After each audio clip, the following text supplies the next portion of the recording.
Boro's second major exit is complete as Azaz has completed his move to Southampton.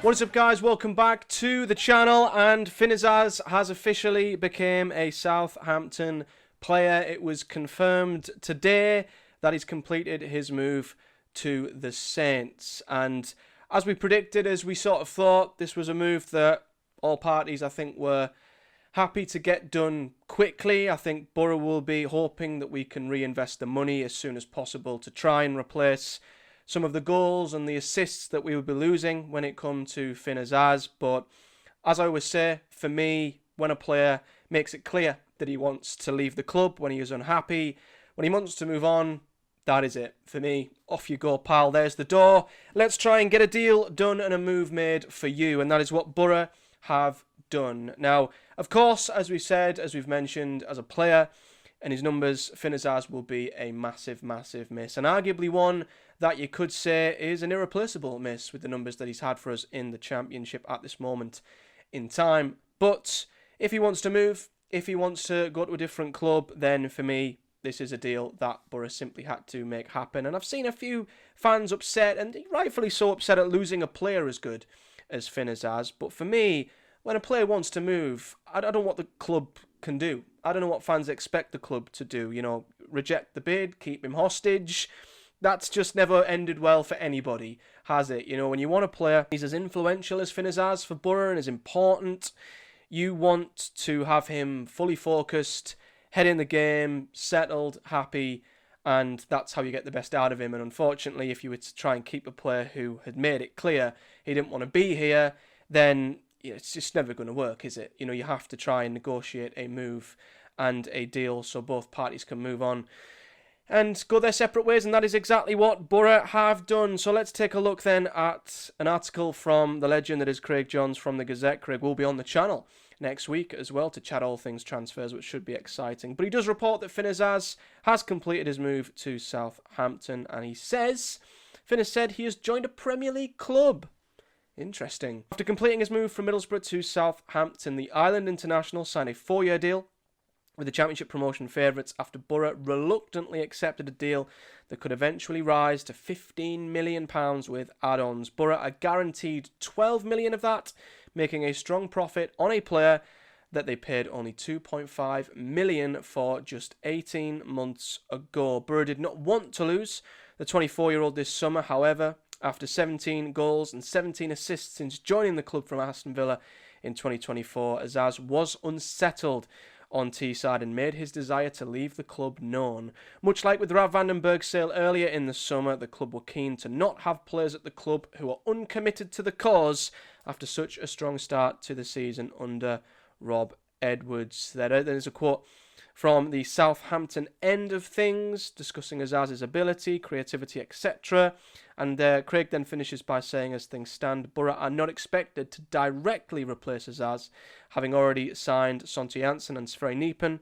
For the two roles behind the striker this summer, they are close to signing striker Kali Sene, who is capable of playing a little deeper too, and they hope to add one more before Monday's deadline. So, yeah, we're not going to try and replace Azaz with another 10 because we are well stocked. Maybe we're going to look to replace him with someone who can play as a 10, a second striker, or maybe just an out-and-out forward, maybe a Strelec, maybe someone else completely left field. There have been reports that we are in talks with another centre forward. We don't know who that is yet. Boro, I'm sure, are keeping his name close to the chest, so we'll see who that is in the coming days, and hopefully we can start making moves on that now the Azaz deal has been completed. But yeah, it's a shame to see him go, and he will be a massive, massive miss, and I think it will take a number of players to chip in together to replace his goal contributions. But I think the club have done the right thing here. Like they said, Rav wanted to leave, they got that move done. Finn wanted to leave, got that move done. It's interesting that he wanted to leave. It is very interesting that he was as unhappy as he was. I spoke to a few people who I know who suggested that Finn was unhappy and was a little bit paranoid about what the fans thought of him. I don't know how true that was. I don't know if it is true that he maybe just was convinced that the fans didn't like him for whatever reason, and it is for that reason that he wanted to move on. If so, I find that strange. You know, when you're a footballer playing at a high level, you expect scrutiny and criticism, and it's part of the job to be able to take that. So I'd be surprised and a little bit shocked if, you know, the fans' perception of him was one of the reasons why he felt unhappy at Boro. Because other than that, you know, unless there's personal reasons, which there might be, you know, you might want to move back down to the South Coast, like when he was at Plymouth. It could be a family thing. We don't know. You know, lots of personal reasons could be, you know, as for why he was unhappy at Boro, and, you know, them reasons are rightfully to remain private to Finn.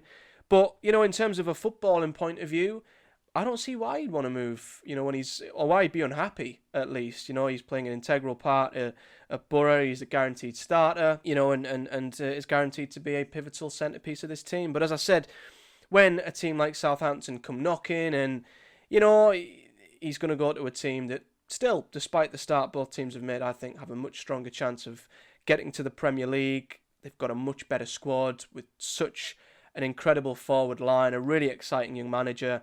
You can't begrudge him for wanting to move to Southampton equally at the same time. So I do hope that his comments and his reasoning are more because of his desire to move to Southampton rather than any sort of disdain or negative digs at Boro. So I do hope for that reason he moves on and is a success there, although I can't guarantee he will get the nicest reception when he returns to the Riverside this season. But yeah, for me, I don't begrudge the club for getting this move done. I don't subscribe to the idea that it's a bad move. I would have liked more money for Azaz, but I think the club have done the right thing, and getting rid of an unhappy player is always the right decision to do in my eyes, regardless of how good that player is. So, farewell Finn Azaz. Let me know your thoughts on this in the comment section below, guys. And of course, there will be, I'm sure, videos to come in regards to Hayden Hackney. There has been reports of a Wolves bid, although I'm going to hold back on discussing that in too much detail until we find out how concrete that is. I am checking in with a couple of people who I know who are in a much better place than me to find out if there is truth to this bid and the likelihood of Boro accepting it. So we won't say any more until we know more concrete information on a possible bid for Hayden Hackney. We just have to hope that he stays, because Azaz is gone, and as I say, if Hackney follows, you can wave goodbye to playoffs, and there might well be riots on Teesside. So we'll be back with news on that one, I'm sure. Watch that closely with the deadline to come. And of course, there is a football match tomorrow as well. We can't forget about that as well. Boro, Sheffield United. So yeah, stay tuned for all that good stuff if you will. If you like the sound of that, subscribe to the channel if you haven't already. Like the video to support the channel, of course, and leave me your comments below with your thoughts on the move for Finn Azaz to Southampton. And until next time, guys, I'll see you all in the next one.